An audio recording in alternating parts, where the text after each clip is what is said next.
جنت ایک ایسا نام ہے جس کو سنتے ہی ہر انسان کے ذہن میں بہت سے سوالات پیدا ہوتے ہیں۔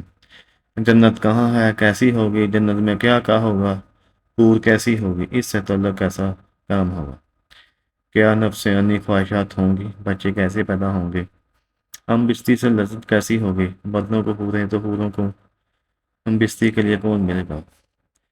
حضرت ابو ہریرہ رضی اللہ تعالیٰ عنہ سے مروی ہے کہ ہم نے رسول اکرم صلی اللہ علیہ وسلم سے عرض کیا، اے اللہ کے رسول صلی اللہ علیہ وسلم، ہم کو جنت کے بارے میں بتائیے گا۔ حضرت محمد صلی اللہ علیہ وسلم نے ارشاد فرمایا، جنت کی زمین سفید اور مٹی زعفران سے بنائی گئی ہے، اس میں سونے اور چاندی کی اینٹیں جن کو مشک کے گاڑے اور موتیوں کی کنکریوں سے لگایا گیا ہے۔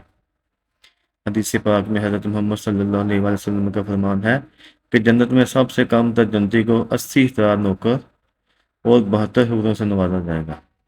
آپ صلی اللہ علیہ وسلم نے فرمایا کہ جنت کی حور اتنی خوبصورت ہے کہ اگر وہ حور آسمان سے زمین کی نظر مارے تو ساری زمین نور سے بھر جائے اور ہر طرف خوشبو پھیل جائے گی۔ نبی اکرم صلی اللہ علیہ وسلم نے فرمایا کہ حور کے ساتھ کا دوپٹہ دنیا و مافیہ سے بہتر ہے۔ رسول اللہ صلی اللہ علیہ وسلم نے فرمایا کہ جنت کی حوروں کی پنڈیاں ایسی ہوں گی جن کا گوشت اندر تک نظر آئے گا۔ حضرت ان سے مروی ہے کہ رسول اللہ صلی اللہ علیہ وسلم نے فرمایا کہ جبرائیل نے مجھے بتایا کہ جب جنتی آدمی حور کے پاس جائے گا تو حور اس کا استقبال کرے گی، تم جس انگلی سے چاہو حور کو پکڑ سکو گے۔ اگر حور کا ایک بار زمین میں ظاہر ہو جائے تو مشرق و مغرب میں نور ہی نور پھیل جائے گا۔ جنتی آدمی جنت میں اپنے بستر پر بیٹھا ہوگا تو اس کے ساتھ ساتھ ایک نور ظاہر ہوگا۔ اس کے ذہن میں یہ بات آئے گی کہ اللہ تعالیٰ اپنی مخلوق پر نظر کرم فرما رہا ہے۔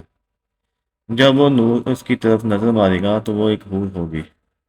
وہ اس جنتی سے کہہ رہی ہوگی، اے اللہ کے بندے، کیا تمہارے پاس ہمارے لیے وقت نہیں ہے؟ یہ آدمی اس سے دریافت کرے گا، تم کون ہو؟ وہ جواب دے گی کہ میں ان حوروں میں سے ہوں جس کا اللہ نے تم سے وعدہ فرمایا تھا۔ وہ حور اس جنتی کے پاس بیٹھ جائے گی۔ ابھی وہ جنتی اس حور سے گفتگو کر رہا ہوگا کہ ایک اور حور اس بندے کے پاس آ کر کہے گی، اے اللہ کے ولی، کیا تمہارے پاس ہمارے لیے وقت نہیں ہے؟ اس طرح وہ جنتی ایک حور سے دوسری حور سے باتیں کرتا رہے گا۔ حضرت سیدنا عباس رضی اللہ تعالیٰ عنہ سے مروی ہے کہ اگر جنتی حور اپنے ہاتھ کا کچھ حصہ زمین اور آسمان کے درمیان ظاہر کر دے تو زمین والے اس کے حسن سے آپس میں ہی فتنے میں پڑ جائیں۔ اگر وہ اپنا دوپٹہ زمین پر ظاہر کر دے تو زمین اس کے آگے جھک جائے۔ اگر وہ اپنا چہرہ ظاہر کر دے تو زمین اور آسمان کی ہر چیز ظاہر ہو جائے۔ اس کے بعد فرمایا کہ اگر جنت کی کوئی خاتون اپنا تھوک سمندر میں ڈال دے تو سارے سمندر شہد سے بھی زیادہ میٹھے ہو جائیں۔ جہاں سوال یہ پیدا ہوتا ہے کہ مردوں کو جنت میں حوریں عطا کی جائیں تو پھر جو عورتیں جنت میں جائیں گی ان کو کیا ملے گا؟ عورتوں کے لیے یہ ہے کہ جب وہ جنت میں جائیں گی تو وہ اپنے نیک شوہر کے ساتھ رہیں گی۔ وہ عورت اپنے شوہر کو ملنے والی جنت کی سب حوروں کی سردار ہوگی۔ اللہ تعالیٰ اس عورت کو تمام حوروں سے خوبصورت بنا دے گا۔ یہ دونوں میاں بیوی ایک دوسرے کے ساتھ بہت زیادہ پیار کریں گے۔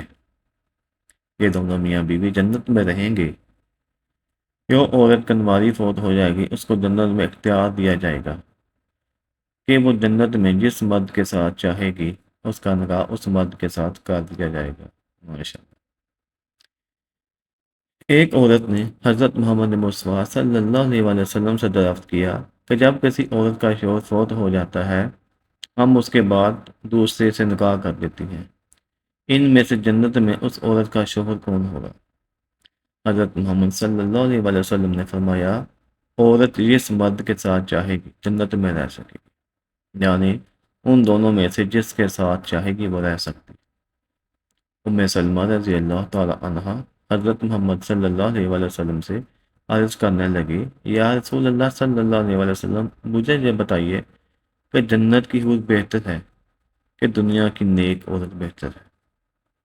آپ صلی اللہ علیہ وسلم نے فرمایا کہ دنیا والی عورت کو جنت والی عورت پر فضیلت حاصل ہوتی، جو باہر والے کپڑے کو اندر والے کپڑے پر حاصل ہوتی۔ ایک بار ایک یہودی اللہ تعالیٰ کے نبی صلی اللہ علیہ وسلم کی بارگاہ میں حاضر ہو کر کہنے لگا، یا رسول اللہ صلی اللہ علیہ وسلم، جنت میں لوگ کھائیں پیئیں گے کیا؟ حضرت محمد صلی اللہ علیہ وسلم نے فرمایا کہ جنت میں آدمی کو 100 آدمیوں کے برابر کھانا پیش کیا جائے گا، اس کو 100 مردوں کے برابر ہم بستری کی طاقت عطا کی جائے گی۔ یہودی نے کہا کہ جب کوئی مرد یا عورت جنت میں کھائے پیے گا، اس کو جنت میں قضائے حاجت کی ضرورت تو پیش آئے گی۔ اس پر نبی اکرم صلی اللہ علیہ وسلم نے فرمایا کہ جنتیوں کی حاجت اس کے پسینہ کی راہ سے خارج ہو جائے گی، ان کے پسینے سے مشک کی طرح خوشبو آئے گی۔ جنت میں انسان جو کچھ چاہے گا اس کو وہ عطا کیا جائے گا۔ ایک روایت میں ہے کہ مرد اپنا ہاتھ اس حور کی کمر پر رکھے گا تو سامنے طرف سے سینہ کی طرف کپڑے اور گوشت کے اندر سے اپنا ہاتھ دیکھ لے گا۔